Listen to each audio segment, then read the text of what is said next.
Thanks, everyone, for coming today. I know that there's a lot of interest in wealth taxes in particular. I was warned that this could turn into a street brawl, but I think our panelists will be civil and keep this lively. When I was asked to talk about, or to chair this panel on the redistribution of financial capital, whether that means wealth taxes or other tools, I began thinking about what it is that I think of when I think of public economics and what public economists do. And the starting point that I was taught anyway is that for public economics is the idea that we start out with some set of government expenditures that we've decided is a good idea, whatever those may be, and then we figure out a way to raise revenues to pay for those expenditures in the least distortionary / most efficient way possible. And one question for our panel is that still the objective within public economics? Or should there be other considerations? You know, tax policy being a tool not just about raising revenue, but for direct redistribution of financial capital from the wealthy to the less wealthy, regardless of revenue needs. Or to put it another way, should we think about redistribution as a means to an end or an end in and of itself? For example, you might consider some non-economic objectives here, like maybe greater concentration of financial capital means greater concentration of political power. And should we be thinking about that when we're thinking about the allocation of wealth and reallocating it? Of course, that also raises questions about whether the tax code, for example, is the best tool for achieving that end as opposed to something more directly related to politics, campaign finance reform, et cetera. And then another broad set of questions that I was thinking about, again, hearkening back to my undergraduate economics days, is that, economists often think that there's a trade-off between equity and efficiency. And that, is that the case if we're talking about something like a wealth tax? You know, is there the elusive double dividend, the elusive free lunch? That if you take money from the super wealthy who maybe were never going to use it and you transfer it to people who have a greater marginal propensity to spend, then maybe you don't have to worry about economic distortions and slowing down growth. That maybe there is a pro-growth aspect to it. I have a feeling that Greg Mankiw is going to take issue with that hypothesis. But, the conventional argument says that high tax rates on top earners are at least a little bit distortionary. We can argue about how distortionary, but it's probably, the elasticity is probably not zero, but maybe with a wealth tax it is. I don't know. That's something I hope that our panelists will discuss. I have asked the panelists to address, in particular, the premise of this panel, which is, should there be redistribution of wealth? Redistribution of financial capital, and if they agree with that premise, and I think some of them may and some of them may not. I bet you can make pretty good bets on who's going to say what. What would be the most effective way to execute that redistribution? Is it a wealth tax? And if it's not a wealth tax, what would it be? And I know that there's a lot of interest right now on the moral, economic, and practical considerations of all of these questions, and I expect more lively debate, as I said, about not only the redistribution of wealth, but the actual distribution, the existing distribution of wealth, given some of the Twitter discussion that I've seen from Wojciech and others out in the audience today. So let me start by introducing our first speaker, Emmanuel Saez, who is the director of the Center for Equitable Growth at the University of California, Berkeley. And he was previously at Harvard. He's a Clark medalist, and he has a new book out that addresses many of these questions. Thank you very much, Catherine, for this introduction. So I am very happy to be here and talk about taxation of financial capital. So is the wealth tax the solution? So let me present some facts and how we think, about taxation of capital and how wealth tax potentially fits in the picture. So let me start from the start. So in terms of facts, I want to show you first a chart on the weight of aggregate wealth in the economy. That is, if you take the sum of all household wealth relative to 1 year of income, of national income, over a century in the United States, you get this picture. That's essentially a big U. And so the important thing here is that 40 years ago, total household wealth to national income was about 300%, 3 years of national income. And you can see that it's grown dramatically in recent decades, so that in the latest year we have here, that I think is 2018, it's up to 5 times national income. And so that matters because it tells you that the weight of wealth in terms of the economic resources you have at your disposal is going to be heavier.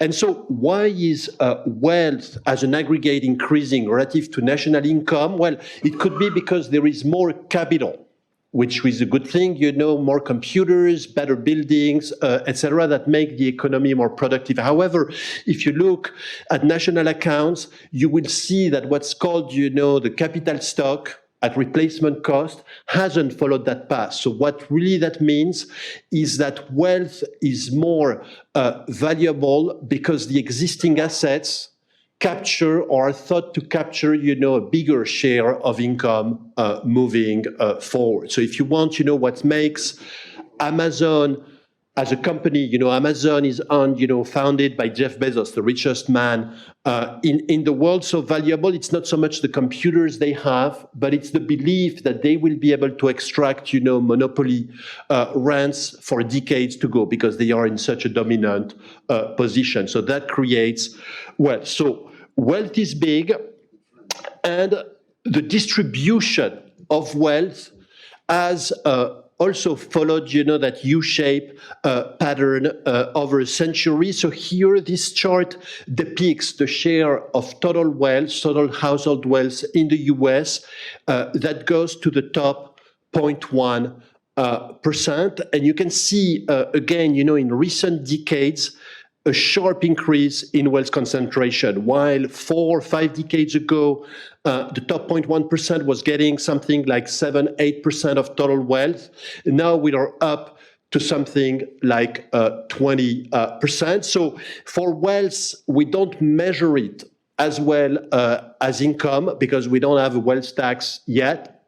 But triangulating, the various sources, the data paints, in our view, a pretty consistent picture. So the black is the capitalization estimates we did with Zuckman. The blue are the ones I did with Wojciech Kopczuk, corrected actually in the recent period to take into account the fact that the rich live a lot longer.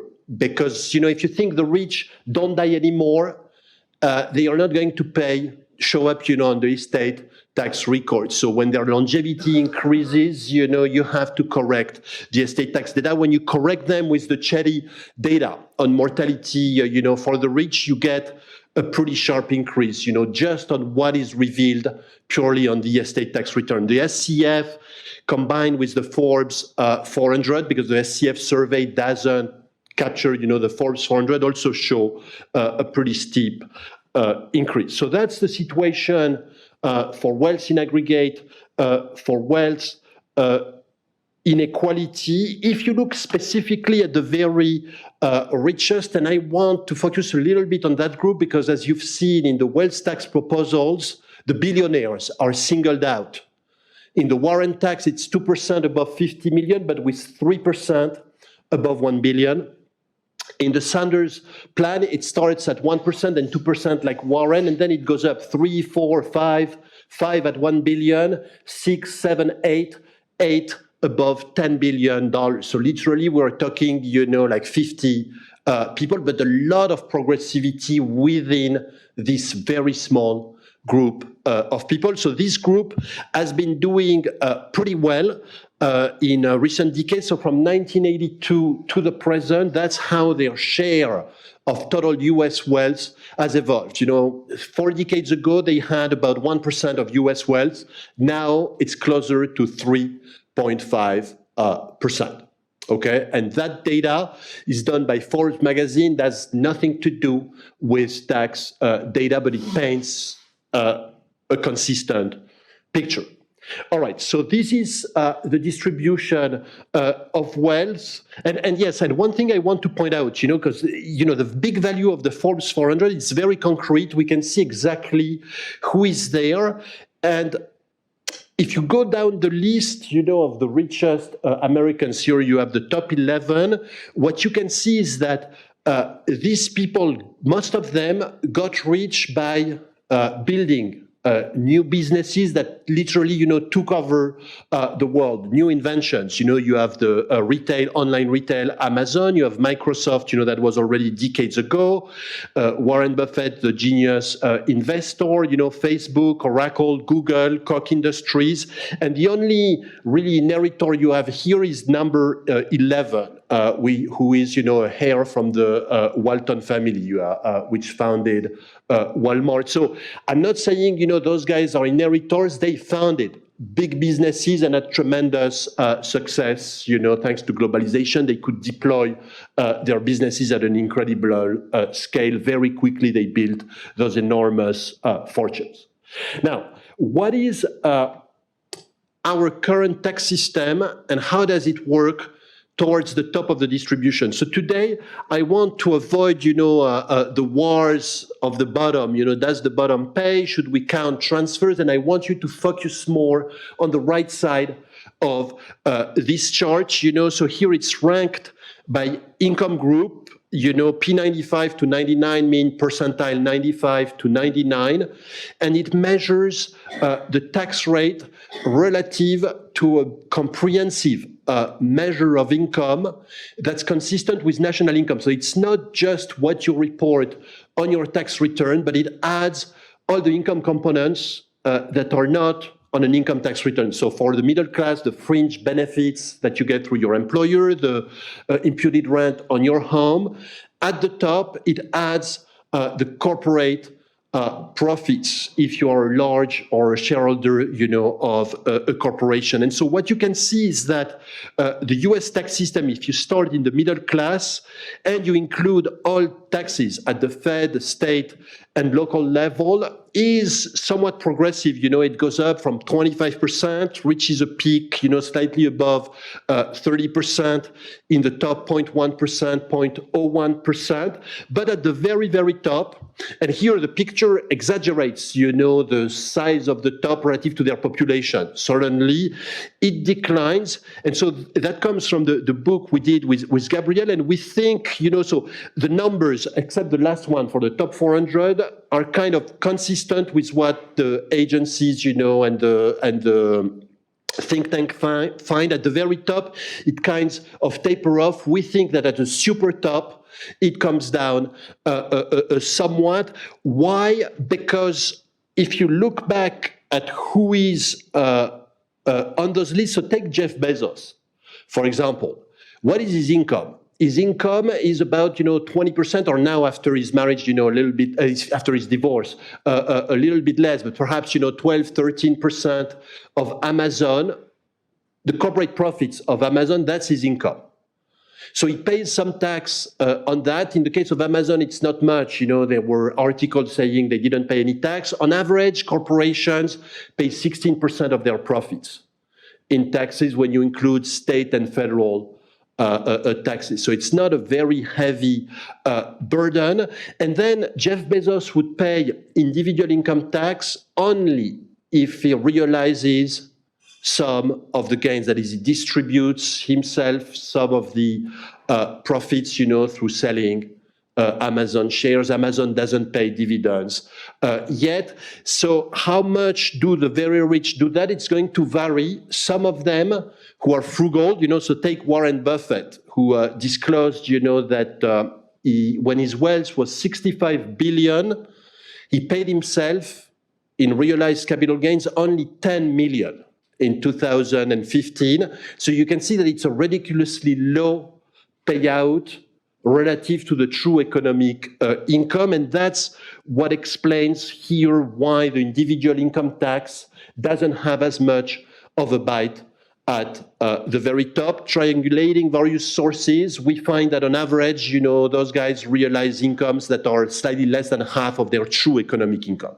That's why the income tax doesn't work as well at the very top. So what could we do, to fix this? You can see the estate tax at the very top of the line, and unfortunately, you really have to squint today to see much going on there. It's a pale shadow, of what it once was. Either, they don't die, or when they die, they manage to represent their wealth in a way that's small relative to what they had. Now, comes in the wealth tax.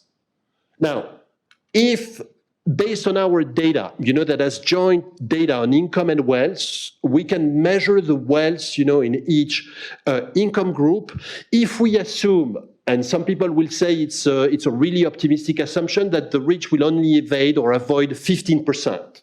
They can hide only 15% of their wealth. That's how the Warren wealth tax or the Sanders wealth tax would change the picture at the top. So you can see that the Warren wealth tax would really make quite a bit of difference. It would kind of double the tax rate for the top 400 from 23 today, we think, to 46.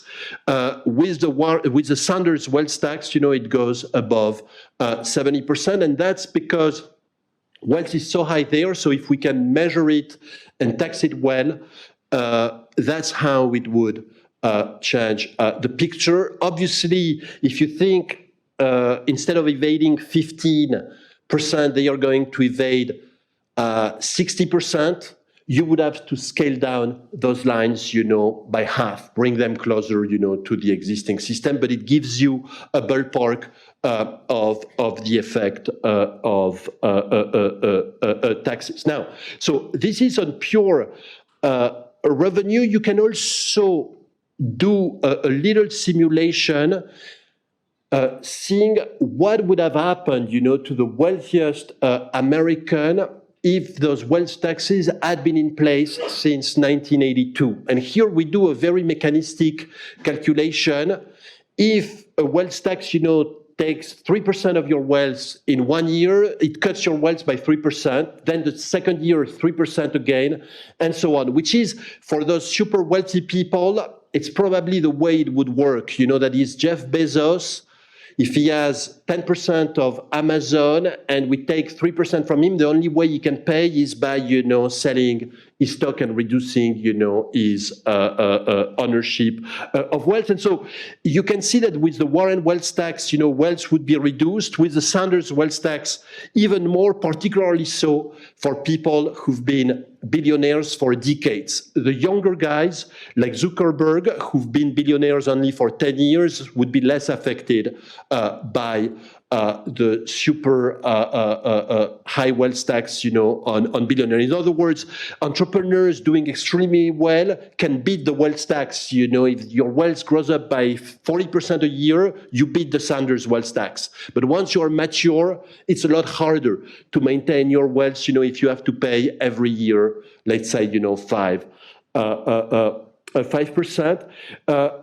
In terms of the share going to the Forbes 400, I told you at the beginning that it's increased, from 1 to 3.5. With those wealth taxes in place, doing again, the simple calculation I've outlined, their wealth share would have grown less, but it's still the case that even the Sanders wealth tax would not have been able, to bring down actually this share of wealth. They would still have increased a little bit, but you can see much less than now. So let me finish on this. We discuss a lot enforcement policy because that is predicated, on the wealth tax being enforced well. So in the panel tomorrow, if you want, Gabrielle Zuckman will dive a lot more into what we call, the plumbing.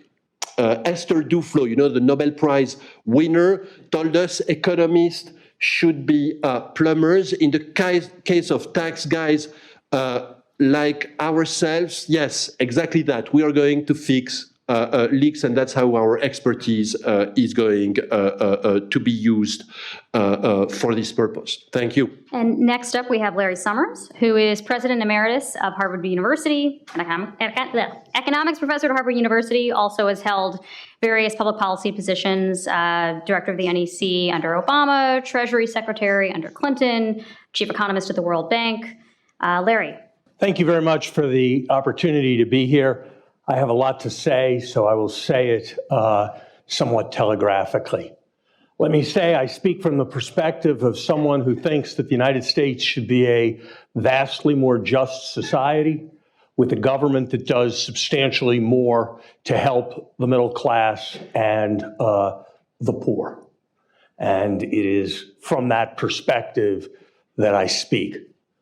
Let me also say that while it would not be the best use of our hour to dispute the matter in detail, I have made a very close study of the Twitter wars of the last week surrounding the work of Saez and Zucman, and I have to say I find myself about 98.5% persuaded by their critics that the data are substantially inaccurate and substantially misleading. To take just one example, the wealthiest Americans filed their tax returns within the last week for 2018. And so data on their taxes for 2018 is at best problematic. I did an experiment. I used their algorithm on my tax return to figure out my wealth, and it was not within a country mile of reality, either in toto or on a category by category basis. I do not think a focus on wealth inequality as a basis for being concerned about a more just society is terribly well designed for three reasons.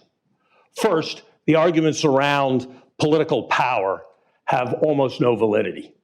The truth is you can become one of the most powerful money people around the Democratic Party or the Republican Party for $4 or $5 million a year. Nothing in this world is going to stop the wealthiest people in America from being able to come up with a vast multiple of $4 or $5 million a year.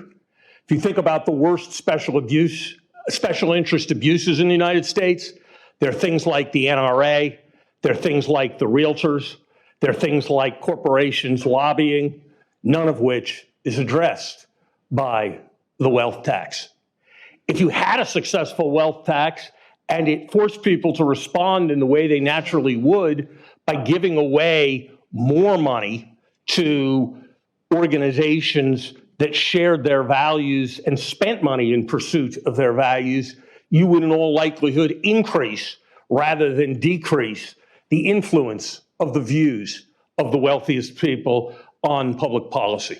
So I do not find the arguments around political power persuasive. Second, there is a distinction between wealth and permanent income. Presumably what we care about is the capacity to spend over time. Wealth can go up because future income streams go up. That's what Emmanuel focused on. Or wealth can go up because the discount factor goes down. It's a complicated question to know their relative importance. Emmanuel suggested that wealth had gone up from about 300% of GDP to about 500% of GDP.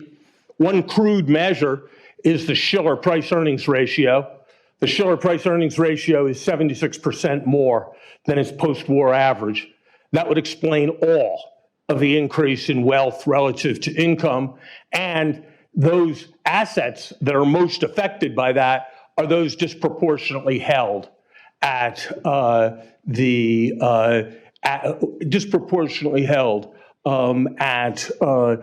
top end.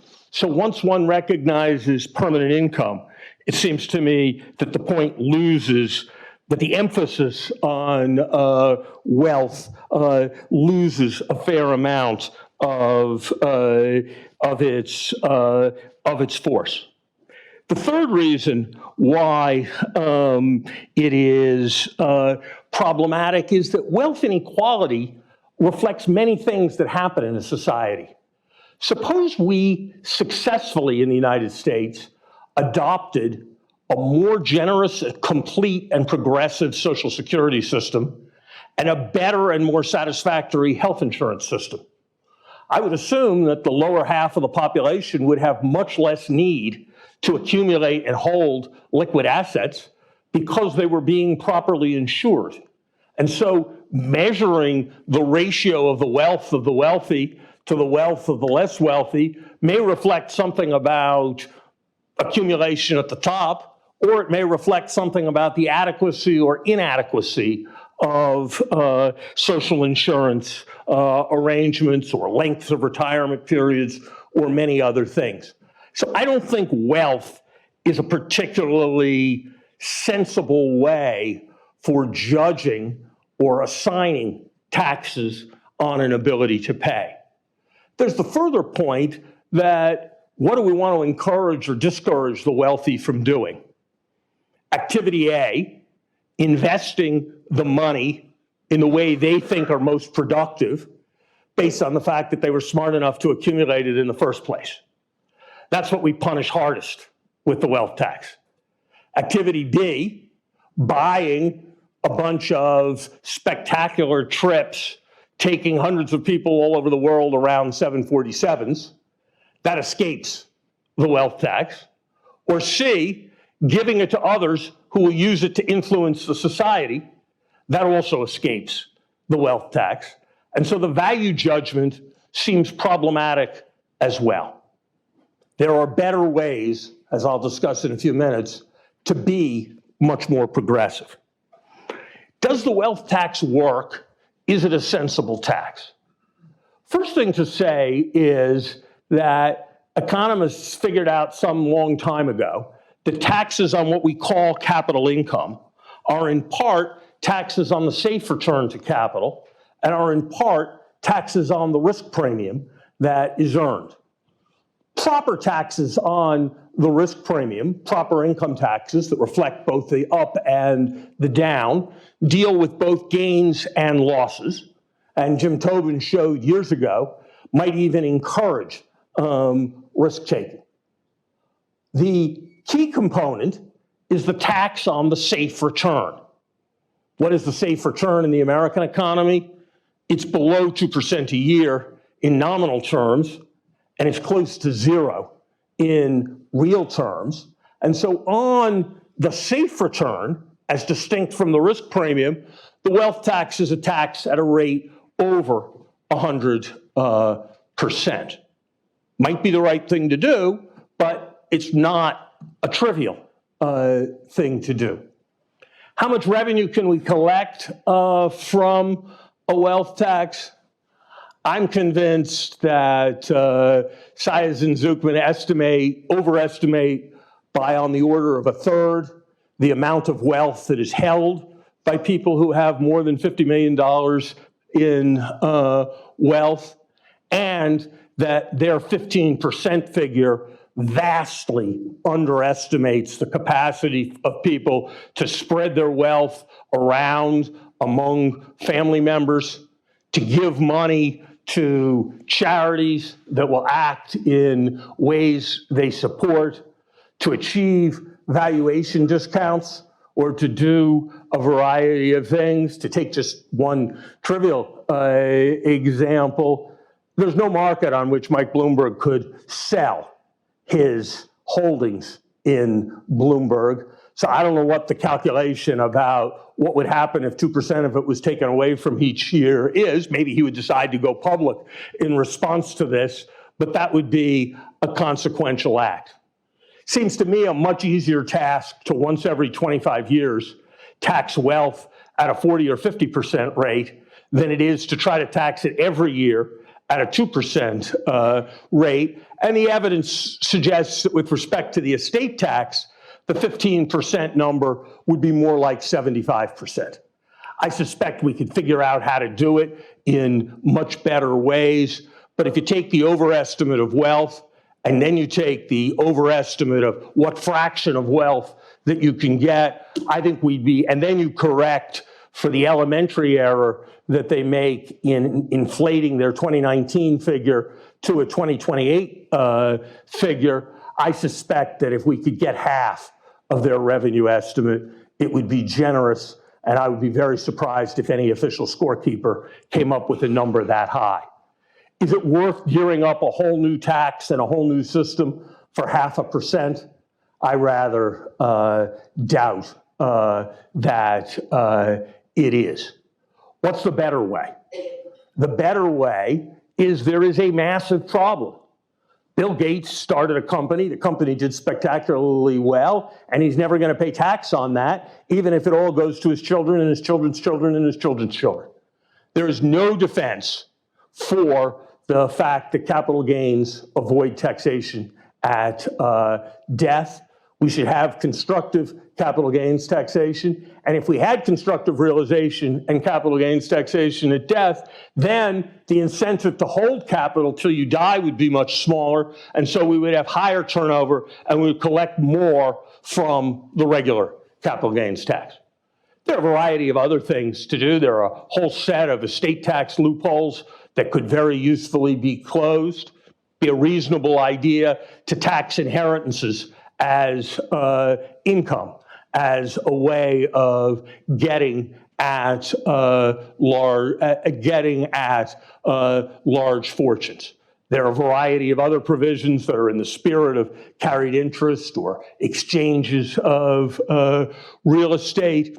There's no reason why proper base broadening reforms of the income tax that reduce distortions within the income tax couldn't raise more than $2 trillion, which is over 10 years, which is substantially more than the revenue claims that are held out for the wealth tax. I think for progressives to invest their energy in a proposal that the Supreme Court has better than a 50% chance of declaring unconstitutional, that has very little chance of passing through the Congress, whose revenue potential is extraordinarily in doubt, for that to be the defining element in the progressive agenda in the United States, it seems to me is to potentially sacrifice an immense opportunity. A final comments on a different subject. This panel was supposed to address also the question of diffusing the ownership of capital. And I guess that what's intended is various proposals to have workers own capital in the companies they work in, or to have the government in large scale own capital on behalf of the citizenry, for example, in the Social Security Trust Fund. I think the former set of ideas are rather problematic. It's risky enough, as we saw in the discussion of the China shock, for my human capital to be heavily identified with company X, for my savings to be heavily identified with company X as well, doubles down on that risk. I think a point that has not received the attention that it deserves is that when you put workers in charge of firms and you give them substantial control over the firms, see Israeli kibbutzes, see Yugoslav cooperatives, see universities where faculty have a powerful voice, the one thing you do not get is expansion. You get more for the people who are already there. That does not seem to me to be an attractive position for progressives to be taking. And if you put workers in charge, why won't they be for more for the people who are there now, rather than either expansion or dispersing of the money to people who will invest it in somebody else expanding? I am inclined to think that on average, some investment of public funds on a sustained basis in a broad range of assets is a good idea on risk-sharing grounds and on support for social insurance grounds. I have two substantial hesitations, though. One is that these proposals tend to be made at the end of bull markets, and the stock market has gone up by a factor of 4 in the last 12 years. The Ford Foundation famously identified the 1969 peak perfectly when it issued a general recommendation to all nonprofit institutions that they invest more of their endowments in equities rather than debt. And there was a big wave of enthusiasm for ideas of this kind just before the NASDAQ bubble burst in 1999. That makes me nervous. The other question is how exactly you choose the assets. And what about assets that aren't public and aren't part of indices? And are you favoring assets that are in indices? And when you make the government a significant owner of companies, to what extent will the government intrude into the companies? I had a conversation with Alan Greenspan when we were in government together around these ideas. And he said, and his response was interesting. He said, Larry, if I thought you were going to be Secretary of the Treasury always, I think I'd, on balance, be against investing the Social Security Trust Fund in equities, but I would think it was a relatively close call. But I know that John Connolly was Treasury Secretary once, and that people like John Connolly are Treasury Secretary periodically. And I think it's a bit problematic, therefore, to have substantial public investments in equities. But I think there are ways around that. I think there are ways of insulating it. I think it's something that we as a society should think about, but I don't actually think it would do much at all to mitigate the problem of wealth inequality as Emmanuel has defined it. And it seems rather odd right now for the government to be buying and therefore pushing up the stock market, given the kinds of concerns that Emmanuel has expressed. Thank you. And finally, Greg Mankiw, who is also a professor at Harvard, former CEA chair under George W. Bush, author of a well-known textbook, which I have a feeling will make a cameo, at least if these remarks are similar to the ones at Brookings, but you don't have to. So anyway. I'd like to start with what I hope is not a controversial statement. Rich people are not all the same. I bring up this fact because we live in a time of high inequality when demonizing the rich is popular in some political circles, so not the ones I hang around in. And when there's a variety of policies being proposed to increase the redistribution of economic resources. Now, I'm not going to take Catherine up on her suggestion just to decide whether we need more redistribution of economic resources. That's an issue as much for political philosophy as it is for economists. I'm just going to say, suppose we're going to increase the redistribution of economic resources more. How do we do it? And in particular, as we think about alternative proposals, I think it's really important to keep in mind that rich people differ from one another. So let's consider two hypothetical CEOs of major corporations. Each of them earn a lot of money, $10 or $20 million a year, say, putting them safely in the top 1/100th of 1% of the income distribution. But other than their incomes, which are the same, these two executives are very different. The first executive I'll call Sam Spendthrift. He uses all his money living the high life, drinks expensive wine, drives Ferraris, flies his private jet to lavish vacations. He gives large amounts to political parties and candidates, hoping these contributions will get him an ambassadorship someday. When that doesn't work, he spends large sums financing his own quixotic run for the presidency. I don't have anybody particular in mind.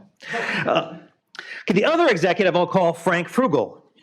He makes just as much money as Sam, but he takes a very different approach to his good fortune. He lives modestly, saves most of his earnings, and accumulating a sizable nest egg.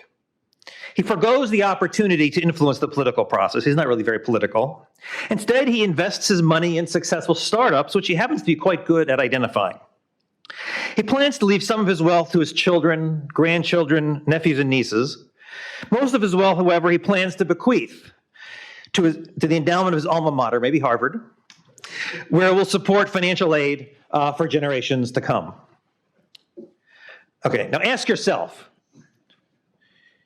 who should pay higher taxes? Sam Spendthrift or Frank Frugal? Now, I can see the case for taxing them the same. After all, they have the same earnings.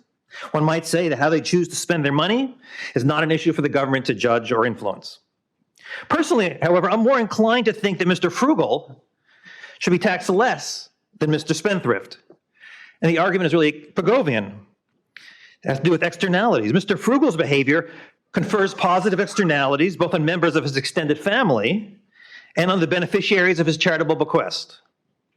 Moreover, by increasing the economy's capital stock, he reduces the rate of return to capital, increases labor productivity and real wages. Economists will recognize that as a pecuniary externality, but if one's concerned about the income distribution, this pecuniary externality can also be viewed as desirable.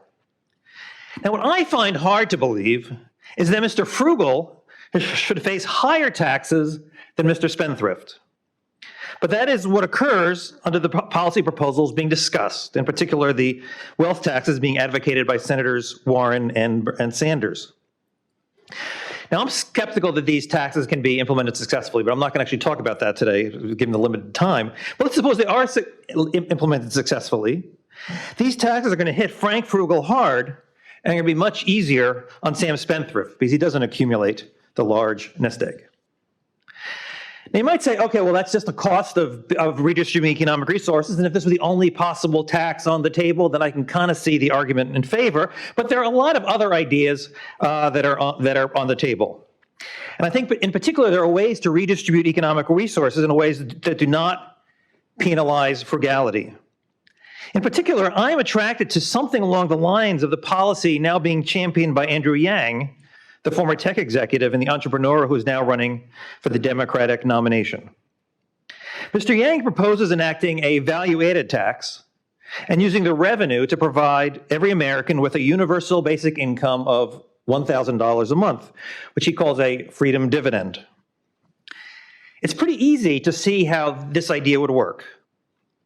Value-added taxes are essentially sales taxes. They're used in a lot of European nations, and they've proven remarkably efficient ways to raise revenue.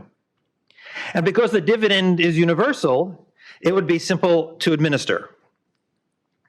Now, of course, the idea of a universal basic income is not new, but it is certainly bold compared to the system we have in place now.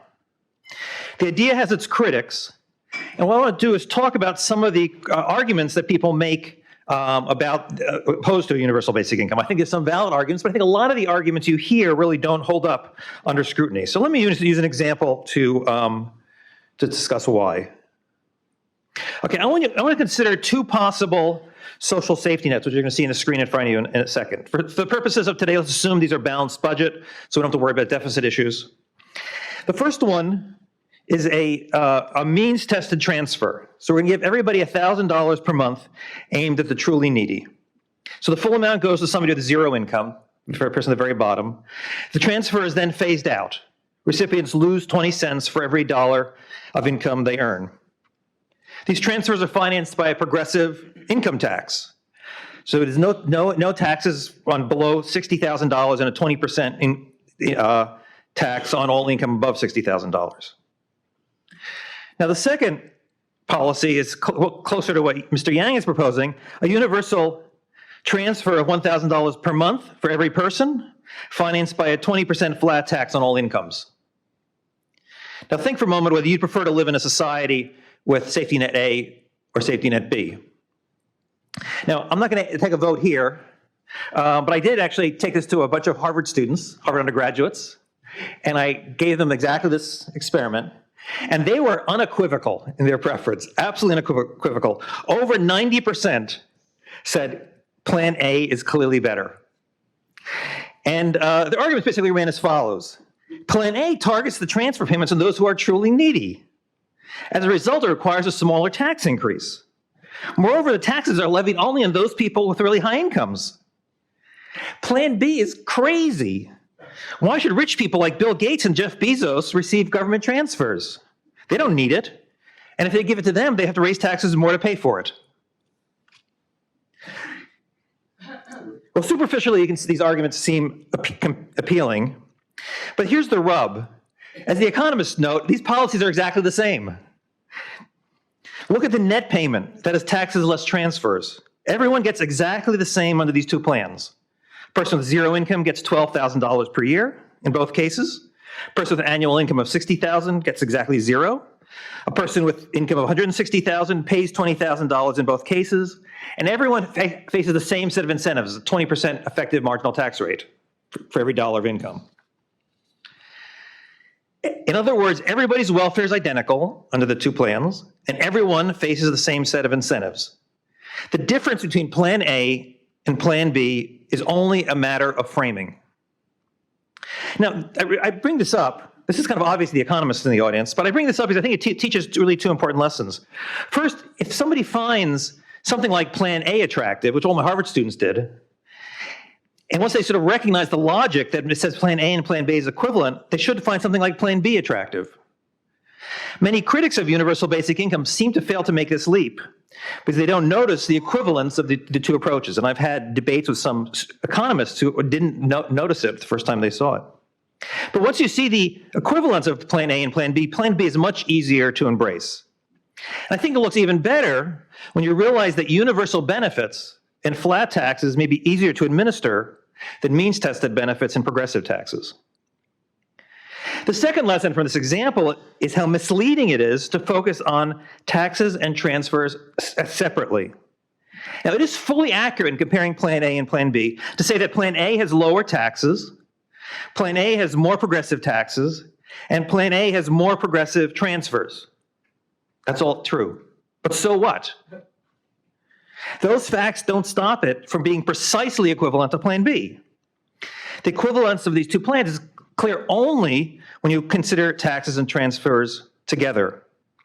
Now, I stress this fact because it's all too common to see academic papers and media articles describe the distribution of taxes without considering the distribution of the transfers they finance. In fact, Emmanuel did that with us just a few minutes ago. From my perspective, such presentations of the data are incomplete to the point of being deceptive. With that kind of incomplete reporting, you would conclude that Plan A, that a society using Plan A is a more progressive society than a society using Plan B. But that is obviously not the case because the policies are functionally the same. Finally, I should note that the safety net described in either of these plans, which I view as equivalent and therefore the difference not being important, the plan is really just a version of the negative income tax. Milton Friedman first proposed it in a book. I don't know if he probably wasn't the first, but I first read it in Milton Friedman's book, Capitalism and Freedom, back in 1962 was when he wrote it. I remember reading this as a student 40 years ago and thinking it was a pretty good idea.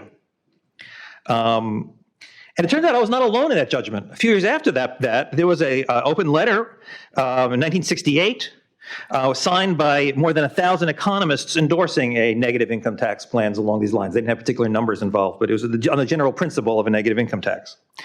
And it was signed by such luminaries as James Tobin, Paul Samuelson, Peter Diamond, Martin Feldstein. Now, of course, they weren't all luminaries at the time, in 1968, but they became luminaries.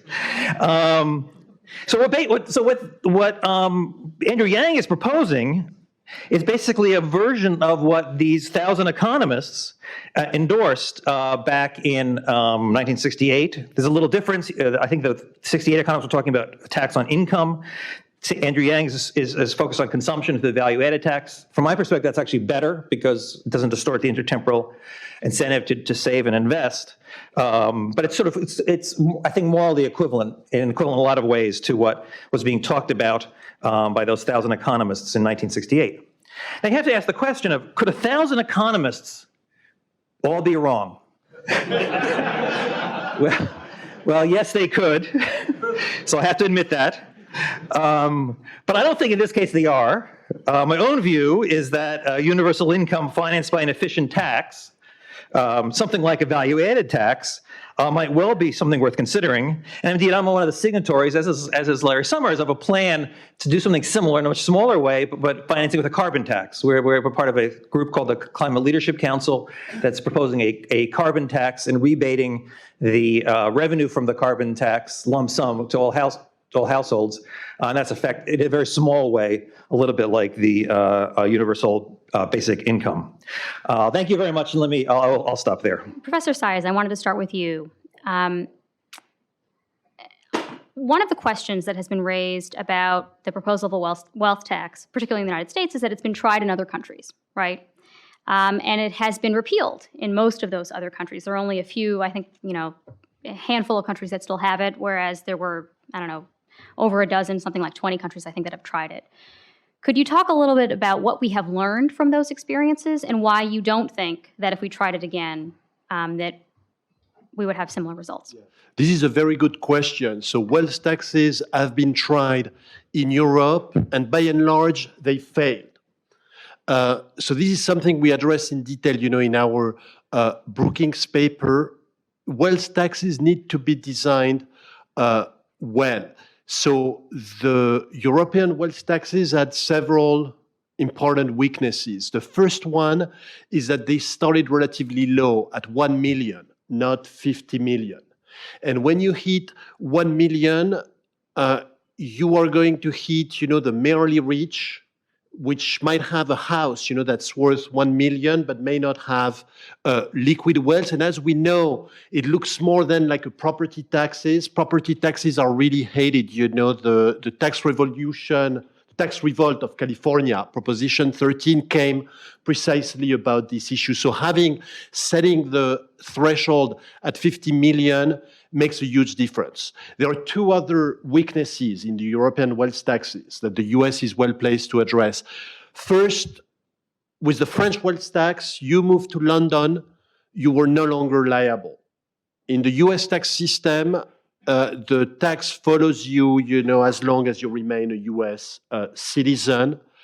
In the European context, you could easily put your money in Swiss bank accounts, and Switzerland wasn't cooperating, with France to provide the information. The US is in a much stronger position, thanks, to FATCA, passed under the Obama administration, that requires foreign institutions to provide information on accounts held by US citizens. So in the end, wealth taxes don't fail or work in absolute. It depends, on how well they are structured. And Professor Summers, how much should we be thinking about the global tax landscape when we're thinking about these kinds of questions? To the extent that people could change their citizenship, financial capital is mobile. How should we be thinking about that sort of broader threat that rich people would just leave?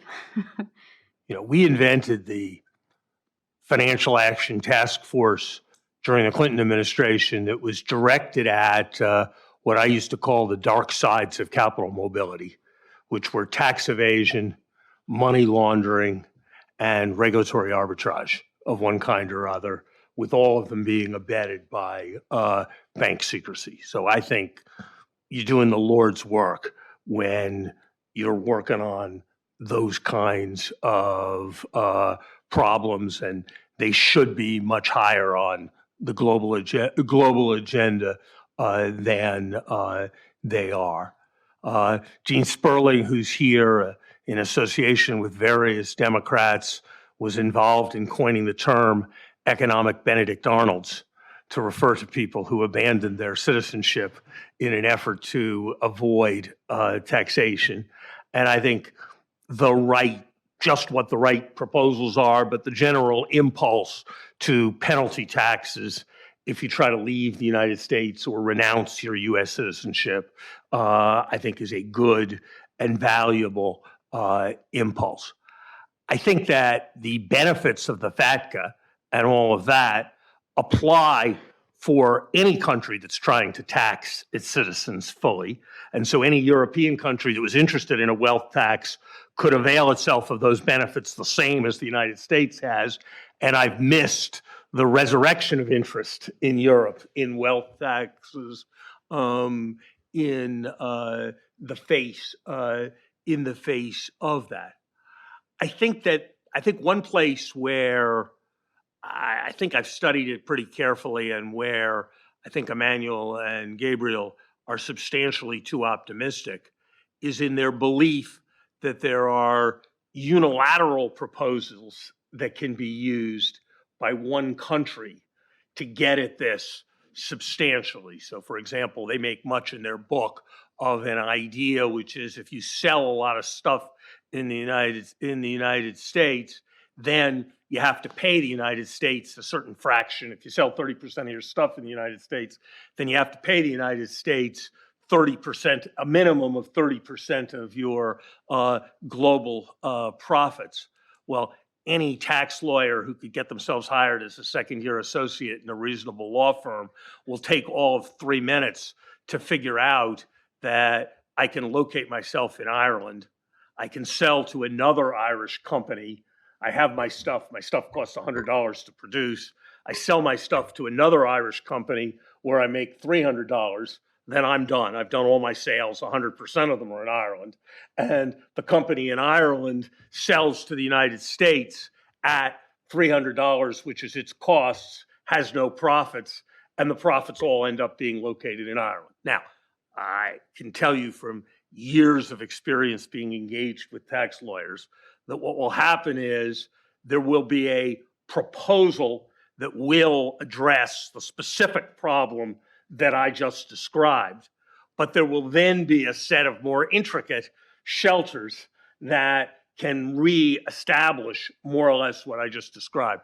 My understanding, after a lot of talking to the people who do the planning for these companies, is that the world as a whole could solve this problem if it wished to, but that it is probably unrealistic to think that individual countries could get a substantial amount of the money that is now sheltered in havens. And look, this should be at the top of an international cooperation agenda for whoever the next president of the United States is. It is wrong that if you look at US companies and where their greatest foreign profits are, they're not in places like China and Japan and Germany. They are in places like Netherlands, Ireland, and if anybody's still not getting the point, the Cayman Islands. And so there is a real problem here, but it will require a collective international approach to solve. Did you want to jump in before I moved on, Professor Saez? You know, what I want to say that I agree on a lot of what Larry has just said, but I think he underestimates the leadership of the United States and how one country moving decisively in one direction, especially a country like the United States, really can move the whole world. After all, you know, the United States invented very progressive taxation, you know, income tax rates above 60%, estate tax rates above 60%. That's a US invention. We are often accused, you know, of being French guys trying, you know, to subvert the US tax system, but no, the Well, you are excitement French, but that part's true. about, you know, tax revolutions, progressive tax revolutions, the US is the place you want to be in, and that's what I trust in. We'll see how it works out. Well, wait. I think you'll discover, if you study the history carefully, that it's not so easy to make the case that insofar as other countries have adopted very high tax rates, they did it because they thought there was some terrific US example that they were emulating, number one. And number two, I assure you that if you study the eras in which the United States had 90% tax rates, you will discover that the reason why there were very few wealthy people was that the judgment as to how much wealth and how much income there was made on the basis of tax returns, and that there were a million ways of sheltering what would be properly measured as income so that it didn't show up on tax returns. So I think this celebration of our past with 90% tax rates, I can tell you that the people who were around the Kennedy administration, who were at least as progressive as you are, were united in the belief that the 90% tax rates were a bad idea. And so I think you need to be somewhat more cautious in drawing on your less than extensive reading of the US tax history. We wrote a book about this. Now, maybe we got all our numbers wrong, but read our book, look at the numbers, make your own judgment. I think I'm familiar with your numbers, and right. I have made my own judgment, as have a legion of other scholars who have thought about the consequences of 90% tax rates for the provision of compensation or the presence of income that shows up on tax returns. And of course, there isn't much high incomes that show up. The number of people who paid those 90% tax rates was trivial. And it wasn't because there weren't a lot of rich oil people in Texas. It was because part of the package that went with them was a set of utterly bogus, in terms of concepts of economic income, depletion allowances that allowed them to report very little income when, on any proper measure of the capacity to consume, their income was enormous. And I think one can't look at tax rates without paying careful attention to the breadth of the tax base and make meaningful judgments about progressivity. Maybe we got it wrong. Last word on this point. But our book was about measuring tax rates relative to the true economic income, putting in the corporate tax, etc. So it's possible that we got our numbers wrong. I want to go beyond, 1 week, and let's see whether the work we've put together endures or not. Okay. All right. So, Professor Mankiw, I wanted to ask you about a topic that I raised during the introductory remarks, which has to do with growth. In your example of Sam Spendthrift and Freddie Frugal, or whatever their names were, you said that you were making judgments in general based not on moral or political philosophical questions, but on economic questions, right? But if, in fact, Sam Spendthrift is spending more money and, and he's not just sitting on his vast wealth and leaving it in the bank account, doesn't that potentially mean that that something like a wealth tax could actually spur him to could spur Freddie Frugal rather to consume more, and could that not contribute to higher growth? I'm not worried about that. In part because I think that when you save, you're not like we don't live in a perpetual paradox of thrift Keynesian world.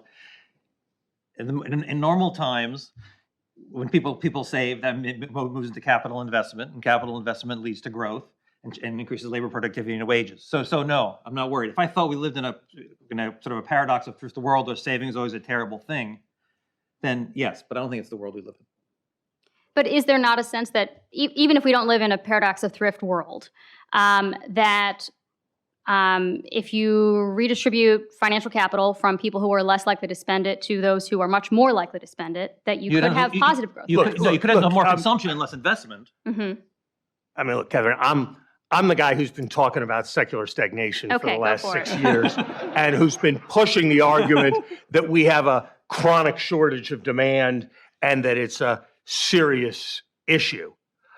But I would not say that that's a reason why we should tax people in a way that will make them not save. If you think that it's a serious issue, we should make Andrew Yang's thing $1,200 a month rather than $1,000 a month and have the government borrow money. But I think that Greg's instinct that a judgment about a wealth tax should be made on economic efficiency grounds and fairness grounds, not on a theory that it will drive the level of economic growth up by spurring demand. I don't think you'll find any economist outside of the extremely far left who will offer that as a rationale. There's a different rationale, which is that maybe somehow the wealthy are putting their money to really bad use, and that if you take it away from them, it'll get put to better use. I kind of looked at the 15 names there, and And I thought they probably were pretty good at allocating capital in ways that would be productive. And so I'd be a little surprised if that argument was right. But I think the best pro-efficiency argument for the wealth tax is that it'll somehow get the capital to better uses. Mm-hmm. And Professor Saez, do you have any thoughts on that? Or do you have any thoughts on whether the primary goal of something like a wealth tax would be about economic efficiency versus reducing the concentration of political power? I mean, how much of that is an objective in what you were proposing? Wealth for the middle class and the working class is safety. And it's true, our societies have organized it in the way, that the safety net is organized, in a large way, through government and society. But even then, in the US, we don't have, I actually fully agree with Larry Summers on that one. We don't have enough. And the people are not able to cushion enough, economic shocks. They are not able to save. It's a social problem. At the top, wealth becomes power. So it's not necessarily directly, political power, through donations. But nevertheless, when you command a huge company, Amazon, Microsoft, Facebook, you end up having, tremendous power in society in ways, that I'm not going to be able to quantify, in terms of political effects, but it is a relevant matter. And whether, Zuckerberg is a splurger, consumes a lot, or is frugal, seems almost besides the point, almost irrelevant to the question. You keep saying this about power. I don't know why you think it. I honestly don't. I mean, I understand why I think corporations have power, but there was Bill Gates. He was the richest guy in the world by far during the Clinton administration. The Clinton administration decided, you can debate whether it was right or wrong, but the Clinton administration Justice Department decided to go to war with his company to insist that it be broken up on the basis of what were at the time really quite creative antitrust theories. And his wealth was of no use at all in preventing that from having happened. You can argue a lot of things about what's wrong with Facebook, but the only thing that is absurd would be to suggest that the reason the society has been too slow to regulate Facebook is because Mark Zuckerberg had a lot of wealth, and that if Mark Zuckerberg was worth $40 billion instead of $60 billion, the society would have gotten on the issue of Facebook faster. That's just absurd. So I'm just looking for some actual credible story of a moment when taking wealth down by 20%, say, credibly would produce better balanced political decisions or policy decisions or cultural decisions or anything that you're saying. I'm just looking for one example. Do you have one? I mean, you've been making this argument for years. Do you have one example? Certainly, corporations deploy their power to protect, their interests. That strikes me as. So you won't touch that. Your thing won't touch that. Bill Gates will have sold off his stock, and he'll own 8% of Microsoft instead of 12% of Microsoft, and Microsoft will still hire lobbyists. So you won't touch that. So I'm looking for when an individual, because of his personal wealth, had disproportionate influence on the society. Just one example. Maybe Donald Trump, would be my example, if he's truly a billionaire. I would argue that there have been some billionaires who have had disproportionate influence on politics. politics. No, of course there have been billionaires. I'm just the chair. Wait, I'm sorry, Catherine. Of course, let's understand. Of course there have been billionaires who've had disproportionate influence. The question is whether if they had 25, the question is how much they spent in order to have disproportionate influence, and whether if you took them down by 25 or 30%, as part of taking everybody down by 20 or 30%, so they were still the richest people, I would argue that the prices they paid would still be trivial relative to their net worth for having their political influence, number one, And number two, that if you took money away, it would still be the richest person who contributed the most, who had the most influence, and the price would just go down. So I'm just looking for any example in support of this theory about wealthy individuals. Well, Larry, Bill Gates is spending a lot of money trying to eradicate disease in Africa. And maybe if he didn't have all the wealth, he didn't do that. Look at that big influence he's having on society. That's what Emmanuel's trying to get rid of. Wait. Wait. I'm being I know you're being facetious, but it does make an interesting point, which is that he is having a big influence. And I promise you that if we had a wealth tax, the fraction of Bill Gates' wealth that would be located in the institution called the Gates Foundation, doing things like diseases and fixing public schools, would be higher, and the fraction that would be in his private account would be lower. I kind of think that'd probably be good. All right, But- last word to Professor Saez, because we're over time. The answer I would give to Larry Saez is the expression robber barons means something in the United States. Okay. Isn't that a relevant concept, historically? I think Maybe it doesn't mean I think that anything to you. I think Teddy Roosevelt did a hugely important thing by passing the antitrust laws. I think it was a really important thing, and it was really important to go after a set of those things. I think the fact that we have a law that says no single bank in the United States can have more than 10% of the deposits, I think that's a very good law. There are a whole set of things that we need to do that are about business power. And I could give you a list of things that we haven't done that we should. Very quickly. They don't have to do with wealth. They don't have to do with taking wealth away from wealthy people. When I think of the robber barons, I think of Carnegie Mellon University and the Rockefeller University. I mean, they do good things with their wealth, as is Bill Gates is doing right now. Okay. So for a second here, I know we're over time, but I want to take a couple of questions from the audience. Heather Boucher, Washington Center for Equitable Growth.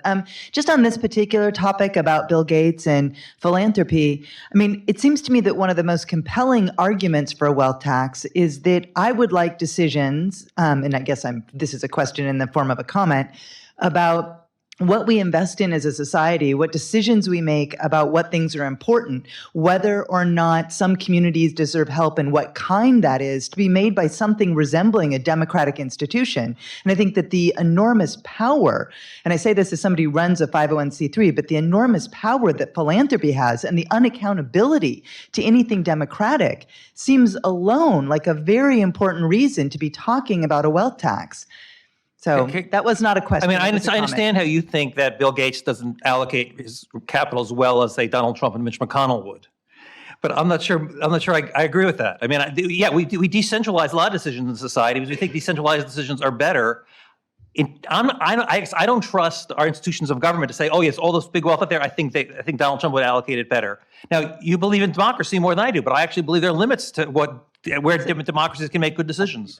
I have a very different answer to your question, Heather. I agree with your point about philanthropy versus government. I think Winner Take All, for those who haven't read it, was probably the most important policy book that was written in the last year, and it makes exactly that point. I was very unenthusiastic about a number of the public-private partnerships in which my administrations were engaged for exactly your reason. The problem is that if you pass this wealth tax, what will happen is that in preference to giving the money to the government, the wealthiest people will remove the wealth from their personal and direct control and the tax base and put it in places where it's pursuing various causes, and there will be more money spent in ways that reflect their values and choices over the next 10 years, not less. That's the problem. Not that I buy completely in to your theory of what the problem is. I just don't think this is at all a solution to that problem. Darren Asamoah, MIT. This is a question for Emmanuel. I think the two leading explanations for the huge wealth are monopoly power, future monopoly power, and intangible capital. I think Nobody knows. I don't know what their fractions are, but does it matter for the wealth tax, its implications and how it should be implemented? How much of it is intangible capital and how much of it is future monopoly power? Yeah, I mean, I think the fact, the monopoly power, we economists, think it's an efficiency problem. They price too high, they sell too little of the good. But I think at heart, the bigger problem is a distributive problem, precisely because monopolies are held, in a concentrated way. That's why it makes a difference, that you have a wealthy founder, owning a disproportionate fraction. If Amazon was owned very broadly in society, through pension funds and distributed fully, I don't think the monopoly power would be nearly as much of a problem. And I agree, the wealth tax is not going to resolve the monopoly power, but it helps on the distribution front.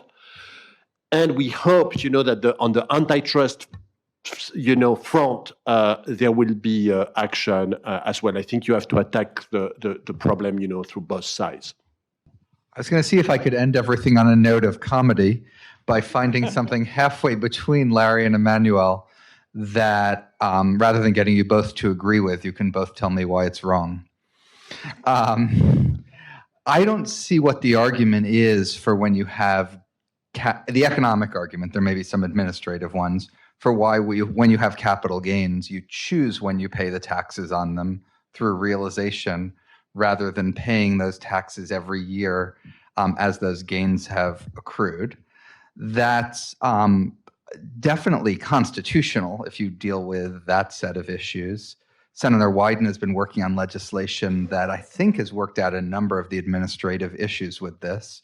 So rather than taxing wealth or sort of ignoring everything in our capital taxation except the gains at death, why not tax capital gains at accrual? And once you make capital gains no longer voluntary, you can also do it at a higher rate than we'd be able to in the current voluntary realization system.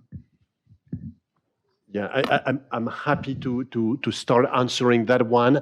I think, we finished like this, with Larry when we debated wealth taxes at NBER.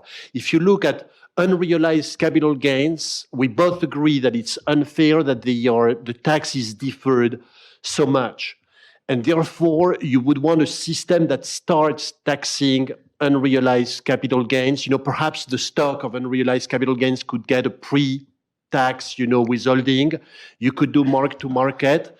But if you do that, you move in, to something that looks closer to a wealth tax, in practice. It's halfway through, and it can be credited back, when you realize the gains, if you ever do, in a way that makes economists happy, because then you are not, doing double taxation. That's a fair, and legitimate proposal. I think I'm supportive of the idea that people should work on and develop and think about ways of doing capital gains taxation on accrual. There are two primary reasons, one practical and the other conceptual, why I think it's kind of unlikely ever to be the ultimate answer. The practical one is that there are a ton of assets that are effectively indivisible, and that you don't really have a way of paying the accrual taxation. I've got my family hardware store. Retail things have gone up. Even if you can figure out what my family hardware store is worth in some good way, and you can figure out what it was worth this year, and you can figure out what it was worth next year, and then you can tax me on the difference. Like, I don't want somebody else to own 2% of my family hardware store. And I don't want, after 10 years, a bunch of other people to own 20% of my family hardware store. And if other people owned 20% of my family hardware store, I'd just arrange to pay myself more salary so they didn't get any money and they wouldn't really own it.